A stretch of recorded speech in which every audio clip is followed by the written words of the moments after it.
हाँ जी।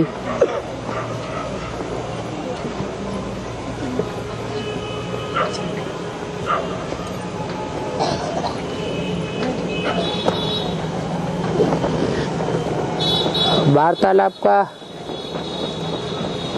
टाइम भी सीमित है।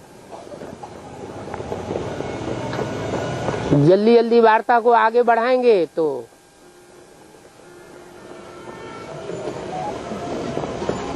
गोरखपुर में क्या गोरख धंधा है जो नई नई आत्माएं कम निकल पाती हैं। जरूर कुछ संशय बुद्धि में बैठता है तो ईश्वरीय सेवा रुक जाती है। बाबा, महानंदा का पाठ किसका है?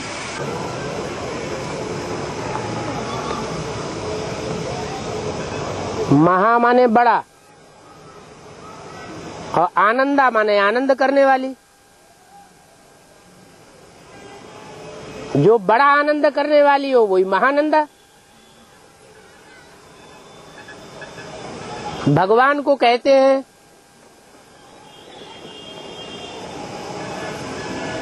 सत्य चित्त आनंद घन।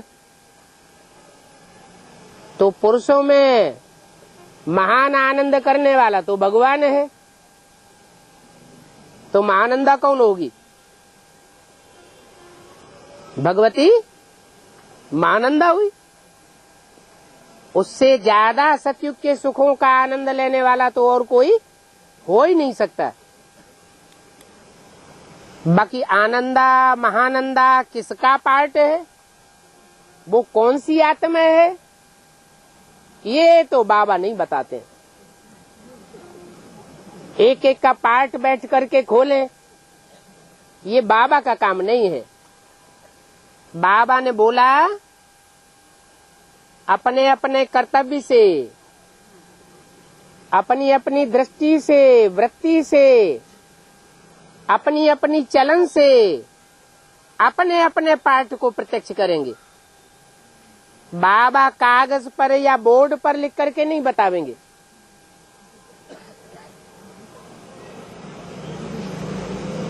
इशारा देते हैं और देवताएं इशारे को समझते हैं कि महाआनंद में रहने वाली कौन है। कौन है? हैं? अरे महाआनंद में रहने वाला कौन है पार्ट?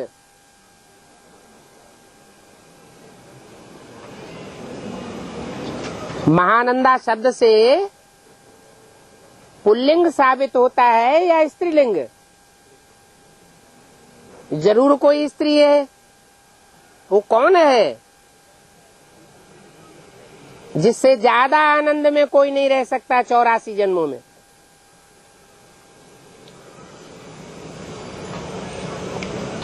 क्योंकि पवित्रता ही सुख शांति की जननी है।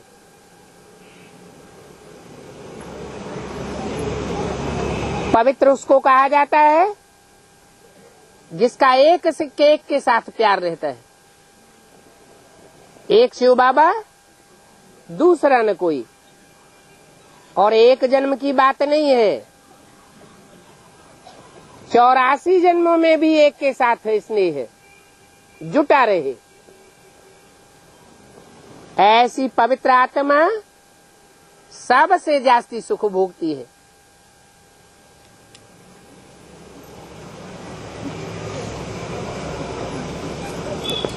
कौन है? महालक्ष्मी है। हाँ जी। और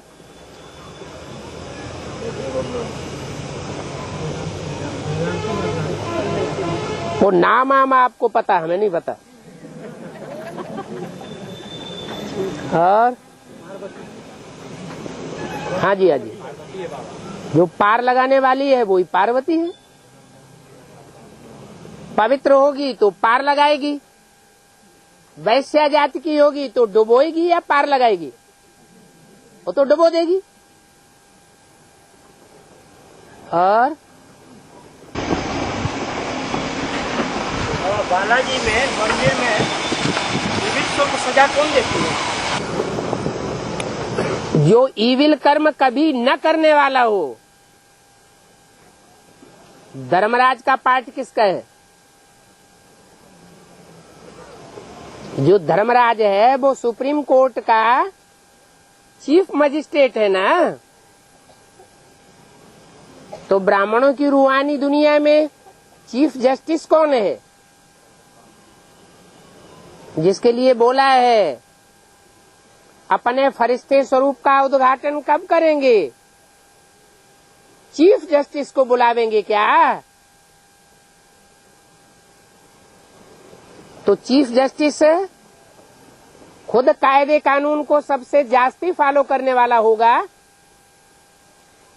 या कायदे कानून का उल्लंघन करने वाला होगा? है जानकार भी होगा और कायदे कानून को मानने वाला भी होगा। तो कौन है? उसका नाम भक्ति मार्ग में बालाजी क्यों रखा गया है? बालाजी किसका नाम है? तिरुपति में बालाजी हनुमान का नाम है?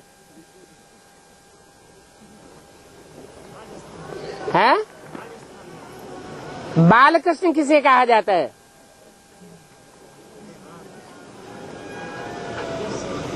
जब बालक है तो उसकी ज्यादा पूजा होती है, बड़ा हो जाता है तो उतनी पूजा नहीं होती है। बालाजी कहा जाता है, नाम बहुत बाला है।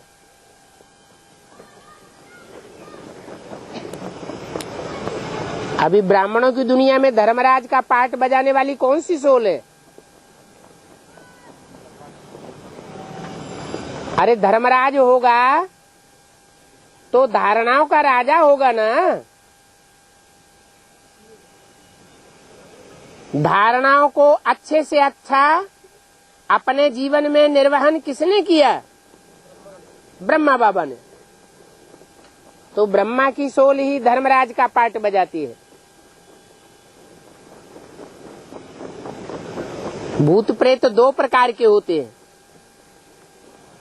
सूक्ष्म शरीर धारण करने वाली आत्माएं दो प्रकार की होती है। एक श्रेष्ठ पार्ट बजाने वाली भी होती है, किसी को दुख नहीं देती। अचानक मौत होते हुए भी जीवन भर ब्रह्मा ने कभी किसी को दुख नहीं दिया। तो लंबे समय का पुरुषार्थ अंत समय में काम आता है।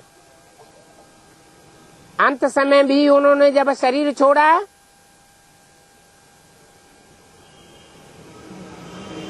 तो जैसे क्राइस्ट के लिए कहते हैं,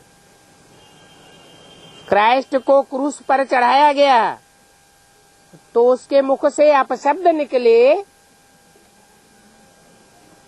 या श्रेष्ठ शब्द निकले? अपशब्द नहीं निकले, मुख से निकला ये जो क्रूस पर चढ़ाने वाले हैं इनका भी कल्याण हो जाए। और क्राइस्ट और कृष्ण की राशि मिलाई जाती है, क्योंकि क्राइस्ट तो बाद में आया है, बाद में फॉलो करने वाला धर्म पिता बना है। उसने किसको फॉलो किया होगा? कृष्ण के जीवन में भी अंतिम 84वें जन्म में पाम्प एंड शो देखा जाता है और क्राइस्ट के जीवन का भी और उनके फॉलोअर्स का भी पाम्प एंड शो का हिसाब किताब है।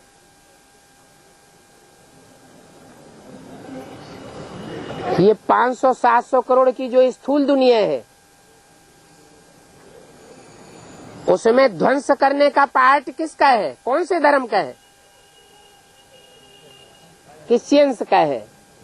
वो एटम बम बना के रखे हुए हैं, सारी दुनिया का ध्वंस कर देंगे। अंदर अंदर बुखार भरा हुआ है। ये बुखार की पैदाइश कौन से धर्म से होती है? हैं? क्रिश्चियन धर्म से होती है या क्रिश्चियन धर्म से भी पहले कोई दुनिया में धर्म है?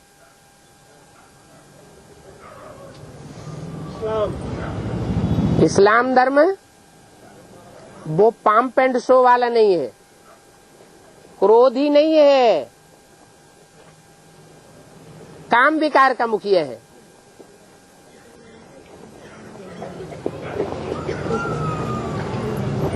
क्रोध का फाउंडेशन कृष्ण वाली आत्मा के द्वारा दिखाया गया है। कहते हैं कृष्ण ने महाभारी महाभारत गृह युद्ध कराया, सबका विनाश करा दिया।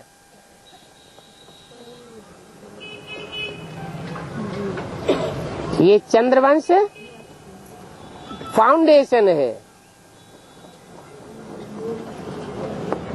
दो कलाएं कम हो जाती है।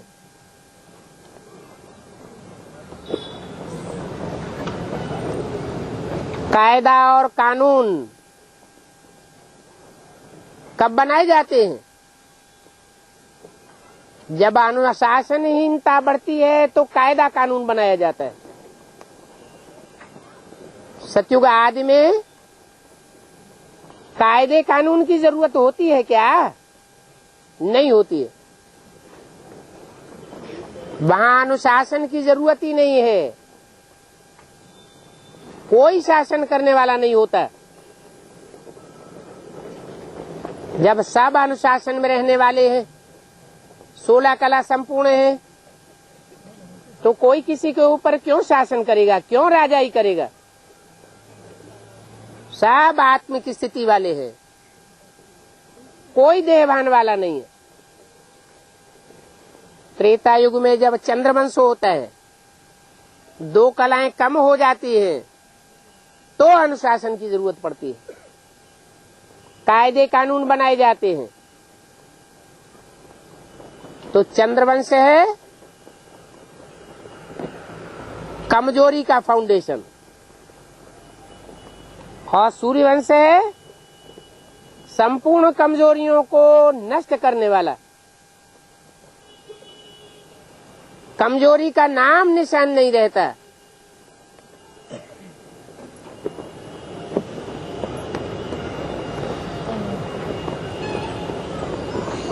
अभी ब्राह्मणों की दुनिया में दो वंश तैयार हो रहे हैं खास तौर से, सूर्यवंश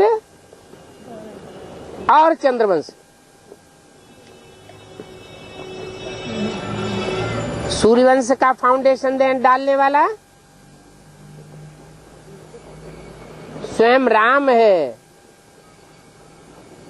और चंद्रवंश का फाउंडेशन डालने वाला स्वयं कृष्ण है।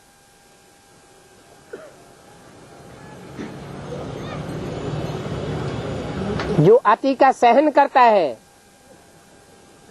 वो ही अति का सहन कराने के योग्य बनता है। कृष्ण की आत्मा ने अंतिम जन्म में जो पार्ट बजाया वो सहन शक्ति की अति में पहुंचाया। इतना सहन किया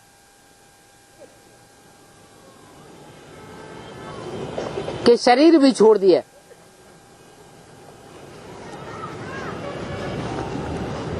अकाले मौत हो गई।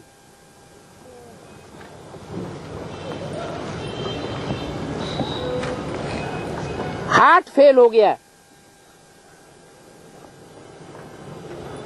तो ऐसी जो सहन करने वाली आत्मा है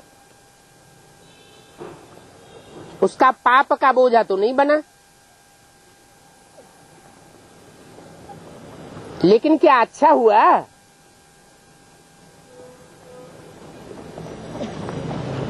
उस आत्मा के लिए, अपने लिए अच्छा हुआ।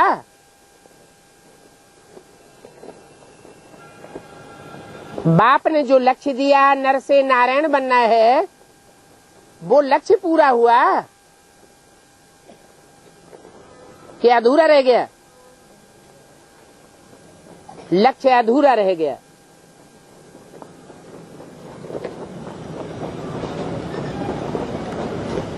इसलिए सहनशीलता भी अति में नहीं जानी चाहिए।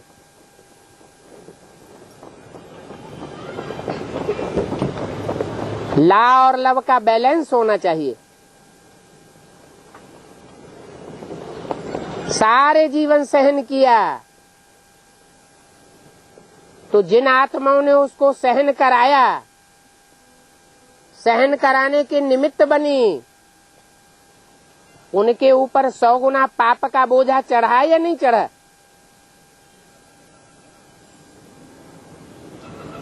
ब्रह्मा ने तो सहन किया, और जो लोग सहन कराने के निमित्त बने, उनके ऊपर पाप का बोझा 100 गुना चढ़ेगा ना। वो पूरा कब होगा? हिसाब किताब कब पूरा होगा? संगम युग में तो 100 गुना बोझा चढ़ गया, और वो हिसाब किताब पूरा कराने के लिए निमित्त कौन बनेगा? जिसने सहन किया वो ही निमित्त बनेगा, या कोई दूसरी आत्मा निमित्त बनेगी? कृष्ण की आत्मा ही निमित्त बनती है। कोई शरीर रूपी चोले में प्रवेश करती है और आतताइयों को दंड दिलाती है।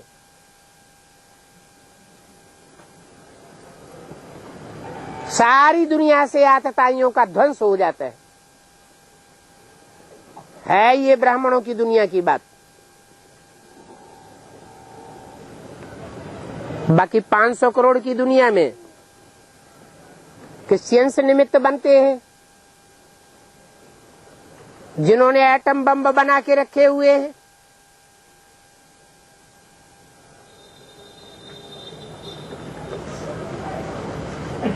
और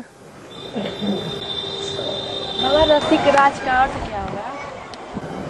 रसिक राज का अर्थ होता है जिसकी रसीली वाणी हो, वाणी में कड़ुआपन न हो। तो ब्राह्मणों की दुनिया में रसिक राज कौन सी आत्मा है? हैं? कृष्ण को तो बांसुरी दिखाते हैं। उन्होंने बहुत मीठी वाणी चलाई होगी तो बांसुरी दिखाई दी। बांसुरी की तान मीठी होती है। और शिव के मंदिर में नगाड़ा दिखाते हैं। शंकर जी को गड़गड़ाहट की डमरू वाला वाद्य यंत्र दे दिया है, कर्कश आवाज है।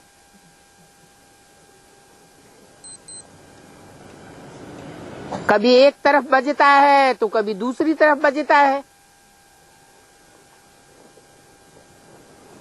तो कौन सी आवाज अच्छी लगती है? नगाड़े की आवाज अच्छी लगती है या बांसुरी की आवाज अच्छी लगती है? मीठापन कौन सी वाणी में ज्यादा है? दादा लेखराज की मुरली में जो मिठास है वो मिठास शिव ने भरा है। शंकर के द्वारा भी जो वाणी चलाई जाती है वो भी शिव ने भरी है, लेकिन निमित्त को पकड़ा जाता है। मीठी वाणी का निमित्त कौन बना है? मीठी वाणी के लिए निमित्त कौन बना? ब्रह्मा की सूल, कृष्ण की सूल। और कड़वी वाणी के लिए निमित्त कौन बना? राम वाली आत्मा। राम के बाण प्रसिद्ध हैं।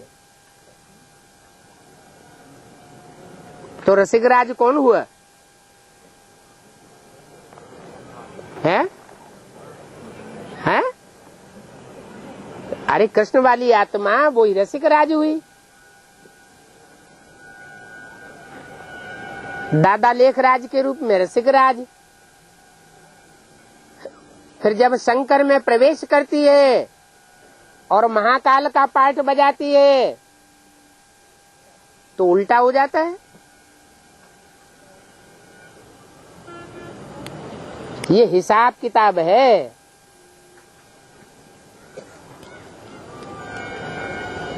और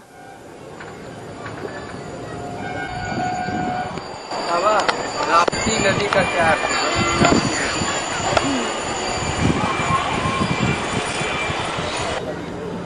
बाढ़ आती है कभी? कितनी आती है?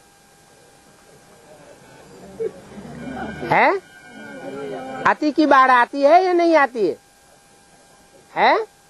आती है। रापी का नाम सुना है?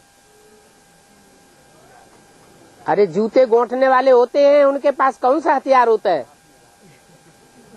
है? रापी होती है। जिनमें देहभान ज्यादा बढ़ जाता है या देहभान रूपी चमड़ा ज्यादा होता है, चमड़ी जानवरों जैसी बन जाती है। जैसे बाबा कहते हैं, आर प्यार और मार। जिनकी चमड़ी बहुत मोटी नहीं होती है, महीन होती है, तो चमड़ी अच्छी मानी जाती है, क्योंकि सेंसिटिव है, जल्दी बात को समझता है। एक चमड़ी ऐसी होती है, मोटी होती है, जैसे गेंडा की चमड़ी, उसमें आरई लगाई जाए तो कोई असर नहीं पड़ेगा। तो ऐसे ही अव्यक्त बाप दादा की वाणी है, जो टांट मारती रहती है, लेकिन समझने वाले जो जानवर हैं उनकी बुद्धि में कुछ बैठता नहीं है, अरई का असर नहीं होता है। ऐसे ही ये राप्ती नदी है, ये कलयुग के अंत में भयंकर बाढ़ लाती है। जो देह अभिमानी है, जिनकी चमड़ी मोटी हो गई है, उनको सजा देने के निमित्त बन जाती। और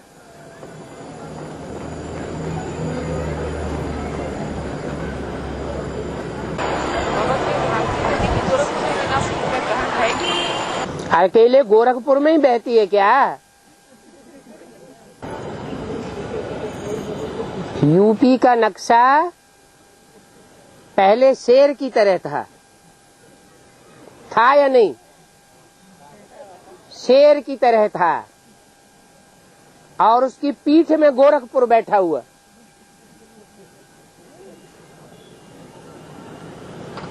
अभी यूपी का नक्शा गेंडे की तरह हो गया। कैसा हो गया? गेंडा। और गेंडा की पीठ बहुत मजबूत होती है। ऐसे तो सारा शरीर चमड़ा, उसकी ढाल बनाई जाती है।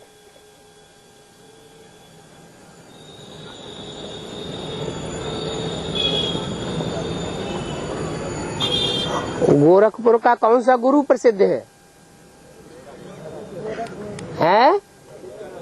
गोरखनाथ। ये नाम क्यों पड़ा है तो भक्ति मार्ग का। भक्ति मार्ग में जो हुआ है वो ज्ञान मार्ग में भी हुआ होगा। जैसे भक्ति मार्ग में गांधी जी, तो ज्ञान मार्ग का भी कोई गांधी जी हुआ नहीं हुआ? भक्ति मार्ग का जय प्रकाश नारायण, तो ज्ञान मार्ग में कोई जय प्रकाश नारायण हुआ या नहीं हुआ?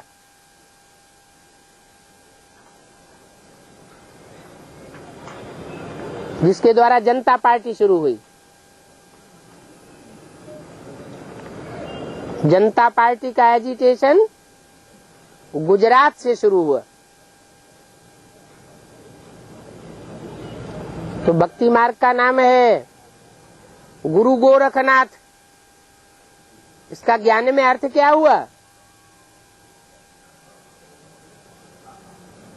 गोरखनाथ का अर्थ क्या है? रख माने रक्षा, गौओं की रक्षा करने वाला।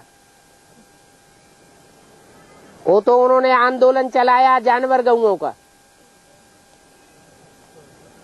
जानवर गौओं के लिए सुरक्षा आंदोलन चलाई दिया, गौ रक्षा आंदोलन। लेकिन ज्ञान मार्ग में गौएं कौन सी हैं? ये कन्याएं माताएं ही गौएं हैं।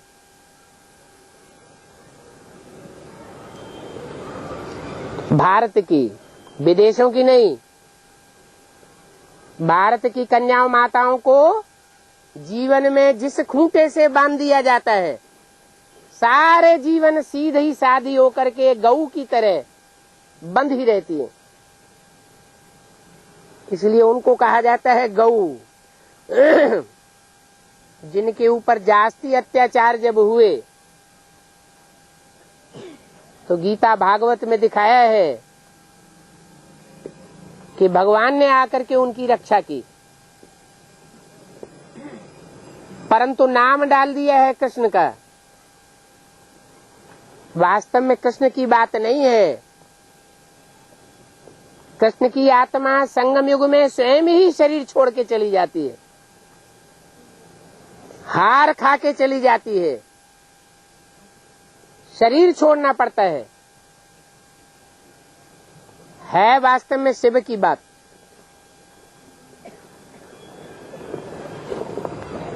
शिव बाप कहते हैं कि भारत में एक स्त्री मर जाती है तो कहते हैं एक जूती गई, अभी दूसरी तीसरी चौथी लेते हैं। ये ब्रह्मा भी पुराना तन है, तो ब्रह्मा का शरीर भले छूट गया, इसका मतलब ये नहीं है कि शिव बाप वापस चला गया, दूसरा तन धारण करते हैं। आखिरी इन काम पूरा करके ही जाना है। तो गुरु गोरखनाथ कौन हुआ ज्ञान मार्ग में? है शिव बाबा, जो राम और कृष्ण के भगत हैं। वो देहधारी राम और कृष्ण को देखने लग पड़ते हैं, लेकिन काम किसका है? शिव बाबा का काम है। इसलिए गीत बनाए दिया है, राम के भक्त रहीम के बंदे हैं ये सब आंखों के अंधे। राम कृष्ण ने 63 जन्म में गौओं की रक्षा क्यों नहीं कर पाई? 63 जन्म होते होते गौओं की दुर्गति क्यों हो गई? राम कृष्ण की आत्माएं नहीं थी क्या? इस दुनिया में मौजूद थी या नहीं थी? मौजूद थी, लेकिन दुर्गति को रोक पाया क्या? नहीं रोक पाया। तो कौन हुआ गुरु गोरखनाथ? शिव बाबा। हाँ जी। और शिव बाबा शेर की पीठ पर बैठने वाला है। क्या? शिव बाबा आके बताते हैं कि त्रिमूर्ति में 3 शेर नहीं है, वास्तव में त्रिमूर्ति में एक ही शेर है।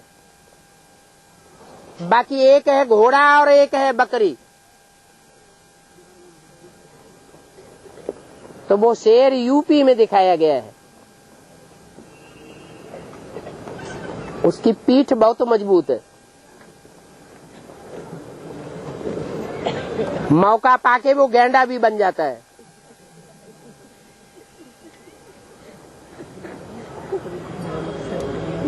और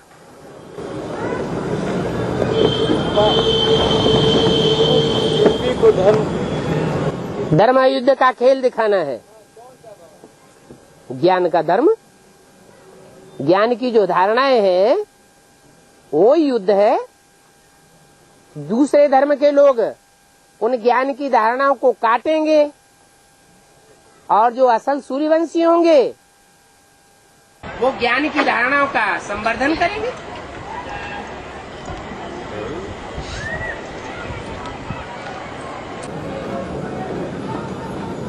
और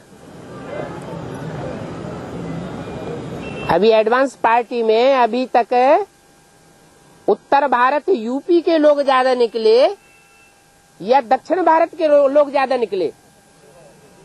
दक्षिण भारत के निकले तो, लेकिन जो ज्ञान की धारणाएं हैं उन धारणाओं का पूरा पूरा अनुगमन कर पाया क्या?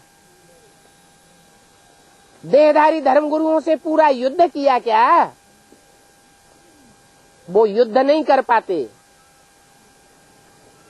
क्योंकि दूसरी भाषा होने के कारण वो ज्ञान को गहराई से समझ ही नहीं पाते। उनका पूर्व जन्म का हिसाब किताब कुछ ऐसा है कि उनको दक्षिण भारत के दूसरी भाषा भाषी देशों में जाके जन्म मिला, बाप से भाषा के आधार पर दूर हो गए। और उत्तर भारत वालों को ये विशेष वरदान मिल गया कि जो भगवान की भाषा वो उनकी भाषा है, इसलिए चाहे तो ज्ञान को बहुत गहराई से समझ सकते हैं, उठा सकते हैं। ये भगवान के दिए हुए ज्ञान रतन भगवान की प्रॉपर्टी है। भगवान कोई परम धाम से धन संपत्ति नहीं लाता, रूप स्वरूप नहीं लाता है, ये ज्ञान के पॉइंट से ही आकर के देता है। जिनके लिए बोला है ये ज्ञान के पॉइंट्स जो धारण करेगा वो जन्म जन्मांतर के लिए बड़े से बड़ा साहूकार बनेगा। ये ज्ञान को धारण करने वाला भगवान को गहराई से पहचानेगा, भगवान को गहराई से पहचानेगा तो कभी भी धोखा नहीं देगा। नहीं तो दूसरे धर्म वाली आत्माएं भगवान को धोखा दे जाती है। द्वापर युग से यही भारतवासी देवताएं कम ज्ञान होने के कारण दूसरे धर्मों में कन्वर्ट हो जाते हैं, भारत को धोखा दे जाते हैं।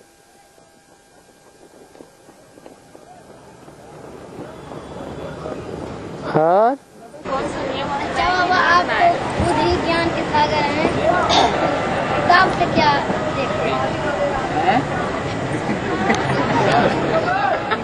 किताब क्यों पढ़ते हैं? क्या बोला? बोल रहे हैं बाबा खुद ज्ञान का सागर तो कहता रहा बाबा है, तो किताब क्यों पढ़ते हैं? हाँ, बच्चू अभी गहरे नहीं नहाया, भट्ठी हो गई कि नहीं है? रोज मुरली सुनता है कि नहीं सुनता है? तो उसमें ये नहीं सुना कि पढ़ने वाला कृष्ण बच्चा है या राम बाप है। मुरली जो पढ़ता है वो पढ़ने वाला कृष्ण बच्चा मुरली पढ़ता है, जो गीता का भगवान बना बैठा है वो मुरली पढ़ने वाला है या राम बाप है? राम बाप। नींद ना आए उसके लिए बताया। जिनको क्लास में नींद आ जाती है या बाबा की याद में बैठते समय नींद आ जाती है, वो एक छोटे से ड्रापर में कड़ुआ तेल डाल के रखे और आधा बूंद लिया, दोनों आंखों में डाल दिया, नींद उड़ जाएगी।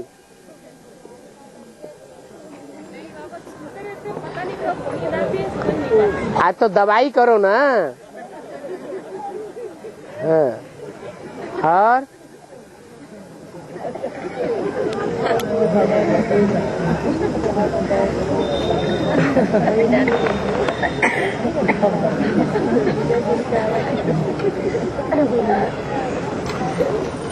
गोरखपुर का परिवार बड़े निश्चिंत होके बैठा है,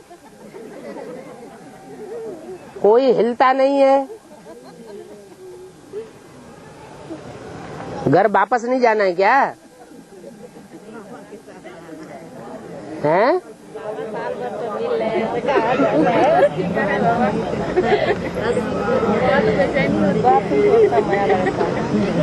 माताओं की संख्या तो ज्यादा है, सब निर्मदन है क्या?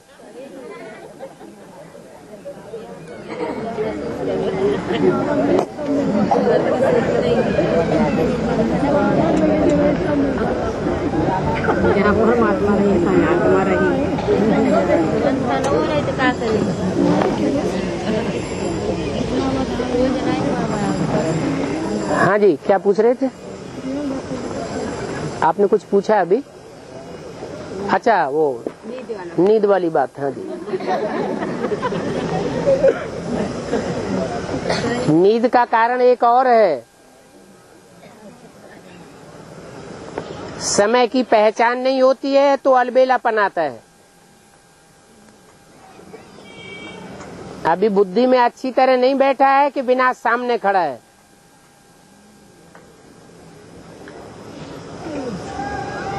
यह दुनिया में चारों तरफ मार काट मचेगी, फिर नींद आएगी?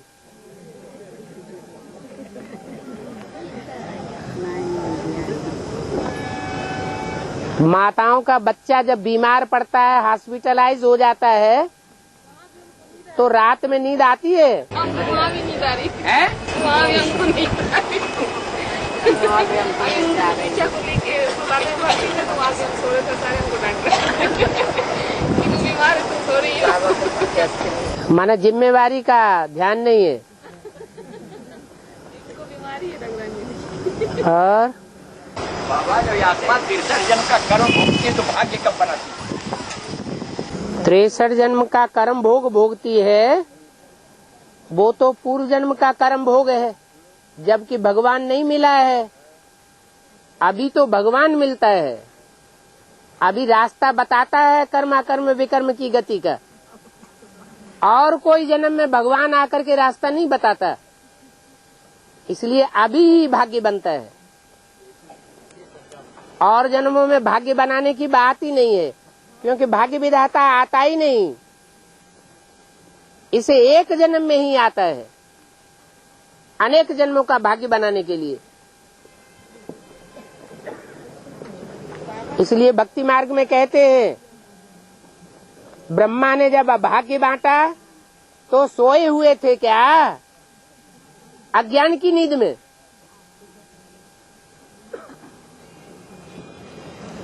कौन सी है अज्ञान की नींद? है अज्ञान की नींद माने बाप की पूरी पहचान नहीं है, बाप ने जो रास्ता बताया उस पर चलने की पूरी पहचान नहीं है, दुनियावी रास्तों की पहचान है। इसलिए गीता में लिखा है, दुनिया जिस रात में जगती है और तुम उस रात में सोते हो। दुनिया के लिए जो रात है वो तुम्हारे लिए दिन है। दुनिया ज्ञान अंधकार में पड़ी हुई है, दुनियावी धंधे धोरे में पड़ी हुई है, वो दुनिया के लिए अज्ञान अंधकार है। इसलिए मुरली में बोला है, जिनकी बुद्धि धन कमाने में लगी हुई है उनकी किस्मत फूटी हुई समझो। वो किस्मत का कनेक्शन एक जन्म से है या अनेक जन्मों से है? अनेक जन्मों से है। तो दुनिया के लिए जो रात है अज्ञान अंधकार की, दुनिया उसमें सो रही है और तुम बच्चे जग रहे हो।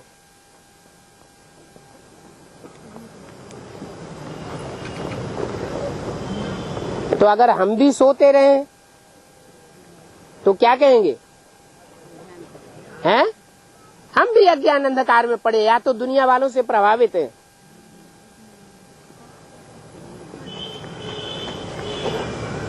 हाँ, इच्छा मात्र अविद्या क्या है? इच्छा मात्र अविद्या माना इन आँखों से जो कुछ देखते हैं वो सब भस्म होने वाला है। आज दिखाई पड़ता है, कल नहीं रहेगा। चाहे वस्तु हो, देह के पदार्थ हो, चाहे देह के संबंधी हो, और चाहे अपनी देह हो। ये जो अभी आंखों से दिखाई पड़ रहा है दुनिया का पसारा, वो सब भस्म होने वाला है, खत्म होने वाला है। अगर ये बात बुद्धि में बैठ जाए तो उसे पाने की इच्छा रहेगी? रहेगी या नहीं रहेगी? है? नहीं रहेगी। तो ऐसी स्थिति बनाना माना इच्छा मात्र अविद्या। भवानी का क्या मतलब? भव कहते हैं संसार को, और भवानी माने संसार बनाने वाली। आनी माने फौज भी लोग चाहते हैं। आनी माने फौज भी आया है क्या? आनी माने फौज। हाँ हाँ, संसार में फौज होगी तभी तो संसार बनेगा ना। संसार की फौज कब बनती है? द्वापर युग से बनती है या सतयुग में होती है? द्वापर युग से बनती है। तो द्वैतवाद कौन फैलाता है? भगवान फैलाता है या भवानी फैलाती है? भवानी द्वैतवाद फैलाती है। जब द्वैतवाद बढ़ेगा तो जरूर संसार में संस्कृति होगी, विषय सागर बनेगा। दो दो भाषाएं हो जाएंगी, दो दो मतें हो जाएंगे, दो दो बातें हो जाएंगी, दो दो मत हो जाएंगे, दो दो कुल हो जाएंगे, और लड़ाई झगड़ा बढ़ेगा।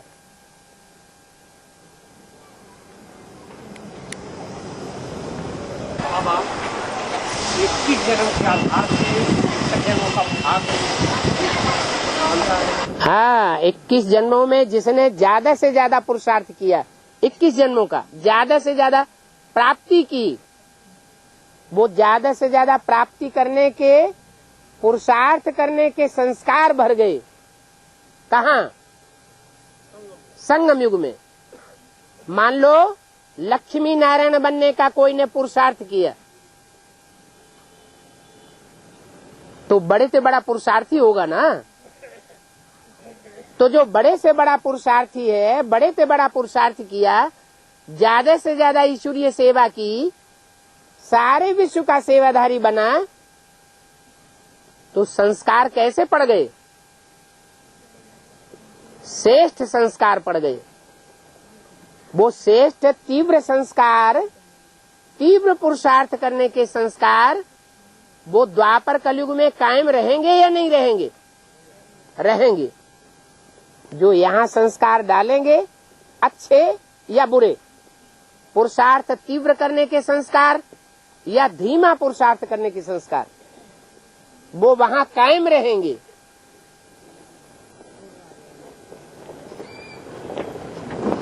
बात आ गई समझ में? हाँ जी। बनी बनाई बन रही, कुछ भी बननी ना। हाँ जी। क्या मतलब इसका? इसका मतलब ये है कि 63 जन्मों में हमने जैसे जैसे कर्म किए हैं द्वापर कलयुग में, वैसा ही अब पुरुषार्थ होगा। अगर अच्छे से अच्छे कर्म किए हैं, श्रेष्ठ से श्रेष्ठ कर्म किए हैं, तो संगम युग में अच्छे से अच्छा पुरुषार्थ होगा और बढ़िया प्रारब्ध बनेगी। अगर दुष्ट कर्म किए हैं, औरों के प्रभाव में आकर के या विधर्मियों के प्रभाव में आकर के, धर्म पिताओं के प्रभाव में आकर के, देहधारी गुरुओं के प्रभाव में आकर के, तो वो दुष्ट कर्म अभी हमारे शूटिंग पीरियड में जब याद में बैठेंगे तो उदित होते रहेंगे। हमको याद का पुरुषार्थ भी नहीं करने देंगे। सेवा भी नहीं करने देंगे, कोई न कोई विघ्न पैदा कर देंगे, धारणा भी नहीं करने देंगे। हम कितना भी अच्छे से अच्छी धारणा करना चाहें, वो विघ्न पैदा करेंगे। न सेवा करने देंगे, न ज्ञान लेने देंगे, न याद करने देंगे, न धारणा करने देंगे। उसको कहते हैं बनी बनाई बन रही, अब कछु बननी ना है। बाकी इसका अर्थ ये नहीं है कि हम ये समझ लें कि जो कुछ होना था वो तो हो चुका 63 जन्मों में, अब हम पुरुषार्थ क्यों करें। लेकिन ये तो पता ही नहीं है कि हमने 63 जन्मों में अच्छा किया था या बुरा किया था, हैं? क्या किया था, हैं? दोनों किए थे। तो भगवान कैसे मिल गया, पता कैसे नहीं। तो भगवान मिला कि नहीं, तो भगवान तो सब कुछ काट देगा। ये खुशी तो सबसे बड़ी खुशी होनी चाहिए कि भाग्य विधाता हमको बाप मिल गया, तो दुर्भाग्य क्यों बनेगा। नेगेटिव संकल्प नहीं करना चाहिए। नेगेटिव संकल्प आते हैं रावण से और पॉजिटिव संकल्प आते हैं भगवान से। और बाबा जब संगम जो कहा जाता है, दो के बीच के मिलना को संगम करते हैं। और संस्कृत में गम धातु होती है, गम माने जाना होता है। निराकार ब्रह्म जो साकार में आता है उसके पास जाना है, संगम माने मिलन आना। हाँ, निराकार और साकार मिलते हैं, वो भी तो संगम है। निराकार और साकार का मेल होता है, वो भी तो संगम है। वो संगम पहले नहीं होता है। हाँ जी, हाँ जी। और बाप का दलाली होता है और समझ क्या बाप ने तो रास्ता बता दिया कि कोई ग्लानि करता है तो एक कान से सुनो और दूसरे कान से निकाल दो। सहन नहीं होता है, इसका मतलब बाप के साकार पार्ट से ज्यादा लगाव है। ग्लानि बाप की हो रही है, बाप जाने, बाप का काम जाने। हम तो कोई खराब काम नहीं कर रहे हैं, हैं? अरे आपके सहन करने की बात कहाँ पैदा हो रही है। ग्लानि तो बाप की हो रही है, आप तो कोई खराब काम नहीं कर रहे।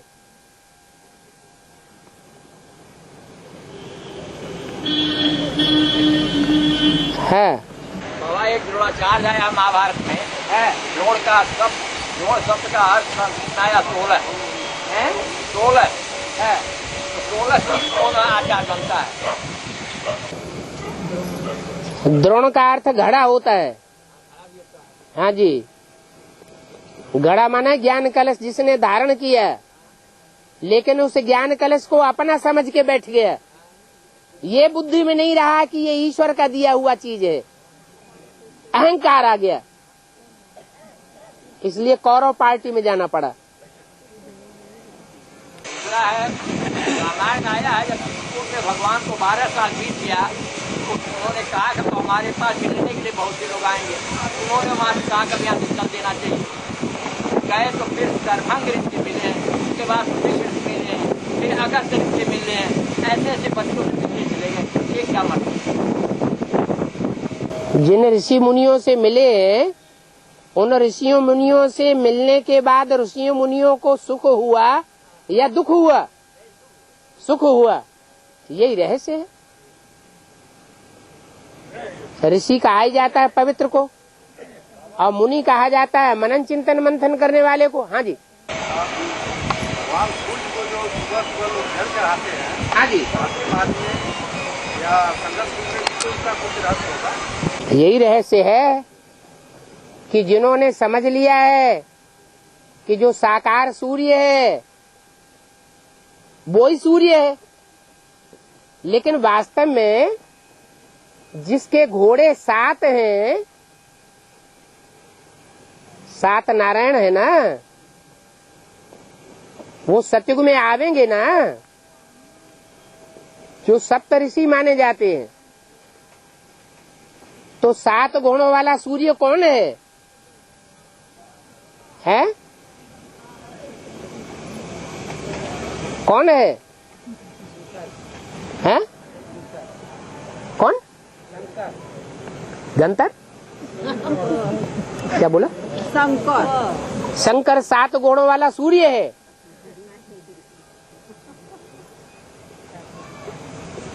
फिर पहला नारायण कौन है?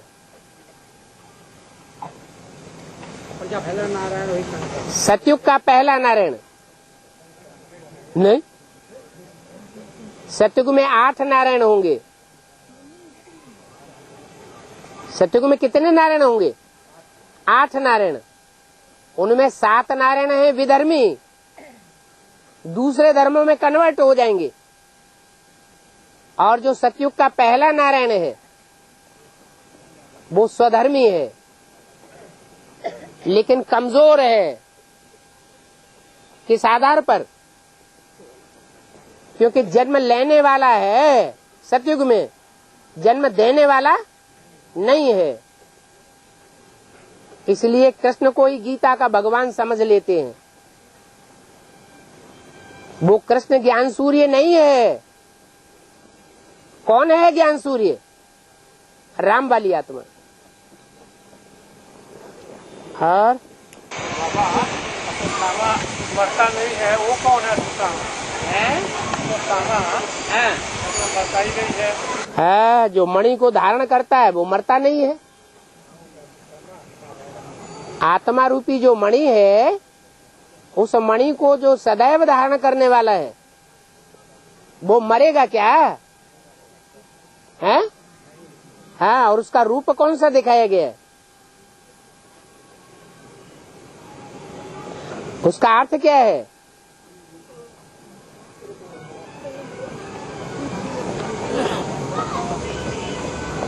हैं? अश्व किसे कहा जाता है? अश्व कहा जाता है आत्मा रूपी घोड़े को। और था माना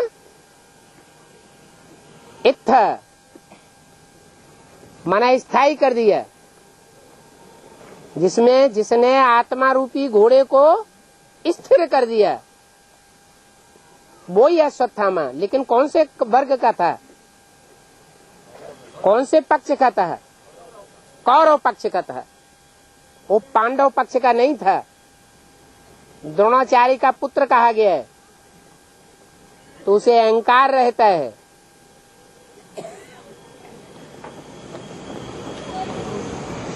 अपनी मणि का।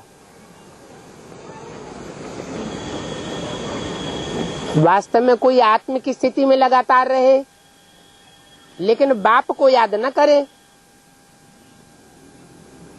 तो ताकत मिलेगी? नहीं मिलेगी। हाँ,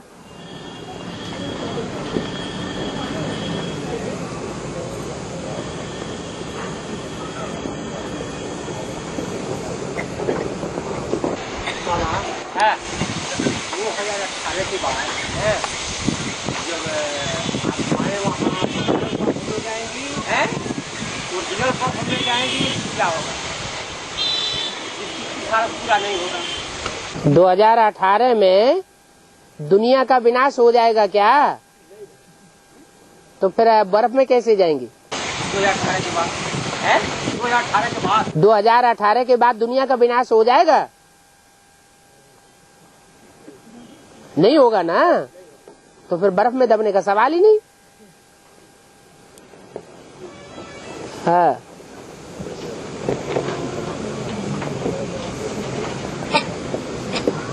और दिखला रहा था बृहस्पति पृथ्वी से 300 गुना बड़ा। हाँ जी, इसका अध्यात्म में क्या है? पृथ्वी जो ग्रह है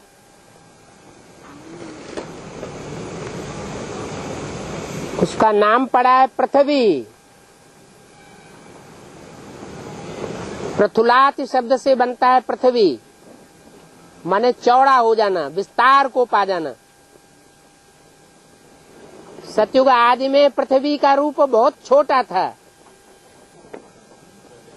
सिर्फ भारत जम्बू द्वीप में ही पृथ्वी थी और सारी पृथ्वी समुद्र में समाई हुई थी। जैसे धीरे धीरे जनसंख्या बढ़ती जाती है, पृथ्वी विस्तार को पाती जाती है।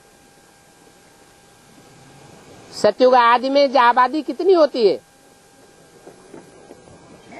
सतयुग आदि में सिर्फ होते हैं 9 लाख और द्वापर में आबादी 9 लाख से बढ़कर कितनी हो जाती है? द्वापर आदि में 10 करोड़। तो कितनी गुनी आबादी बढ़ गई है? 100 गुनी बढ़ गई। तो पृथ्वी का विस्तार बढ़ेगा या नहीं बढ़ेगा? त्रेता के अंत में बढ़ेगा। आज का जो भारतवर्ष है उसमें समुद्र के किनारे के सारे स्थान डूब जाएंगे। माना दक्षिण भारत सारा समुद्र के गर्त में चला जाएगा। बाबा अखबार में दिया 70 करोड़ जनसंख्या पानी के डूब जाएगी। पूरी बात तो आपने सुनी नहीं। आप प्रश्न कर रहे हैं, प्रश्न का पूरा जवाब नहीं लिया। तो द्वापर के आदि में ही जब पृथ्वी इतनी विस्तार को पाती है कि जो भारत छोटा सा था वो भारत बहुत बड़ा हो जाता है। आज का पाकिस्तान, बर्मा, मलाया, तिब्बत, नेपाल, ये सब भारतवर्ष के अंदर हो जाते हैं द्वापर के आदि में। और द्वापर के आदि से लेकर के कलयुग के अंत तक और धर्म पिताएं और उनके फॉलोअर्स ढेर सारे उतरते हैं।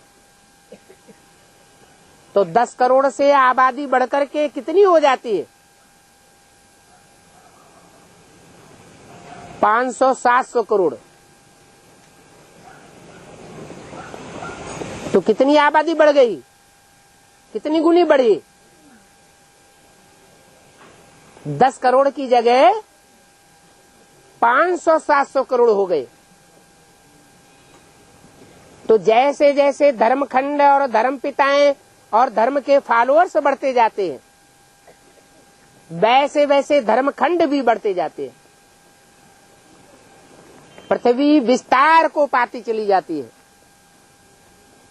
और सागर छोटा होता जाता है।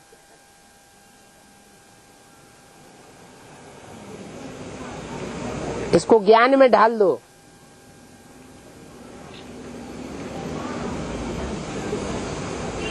सागर कौन है और पृथ्वी का पार्ट किसका है?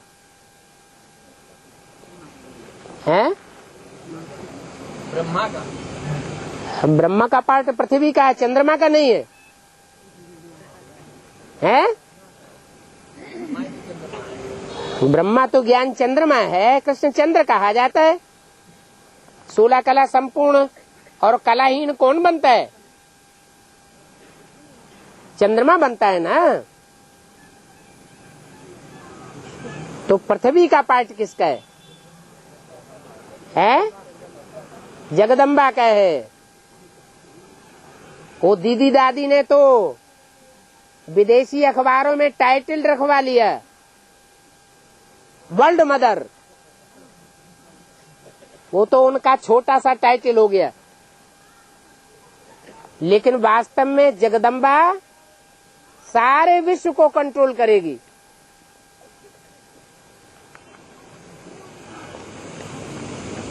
ये दीदी दादियों ने सारे विश्व को अभी नहीं कंट्रोल किया है।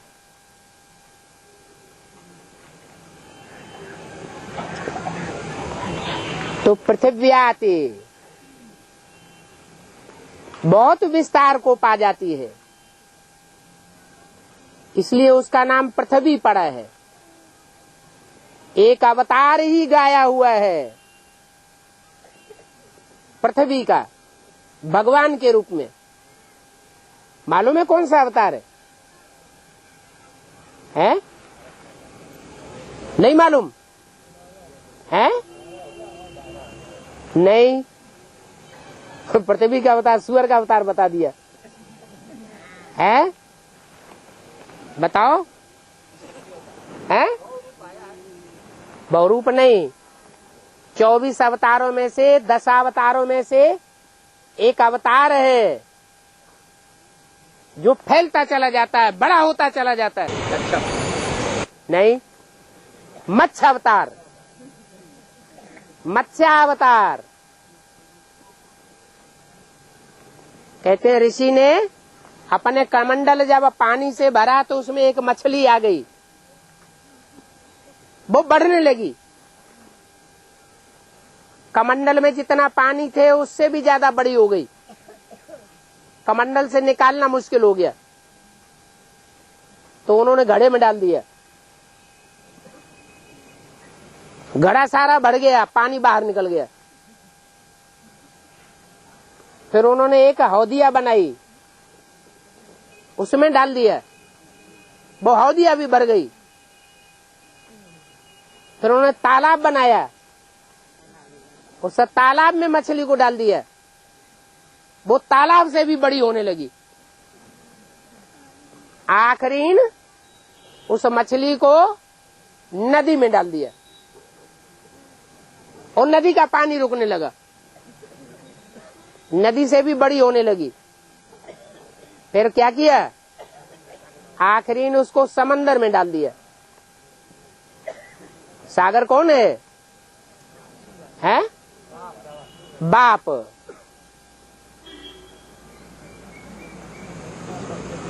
तो अभी देवी का रूप महाकाली का आने वाला है।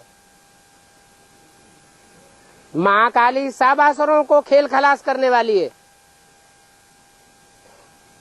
8 हैं देवताएं, अष्टदेव, और बाकी सब क्या हो गए हैं? 8 तो देव हैं, बाकी क्या हो गए हैं? दानव हो गए। सबको प्रभाव में ले लेगी। जैसे ब्रह्मा कुमारी अम्मा अम्मा अम्मा अम्मा करते रही, ऐसे एडवांस पार्टी भी इतनी प्रभावित हो जाएगी कि पृथ्वी के पूरे प्रभाव में आ जाएगी। अंत तक राज्य चलेगा। किसका है? जगदम्बा का।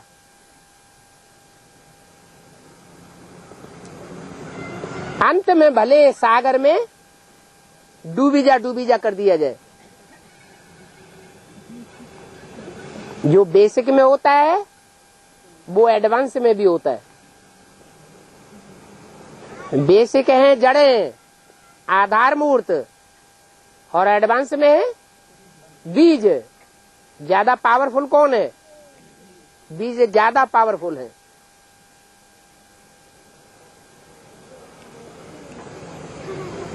चढ़ती कला में भी 52 गज के, और उतरती कला में भी बहुत विशाल हैं।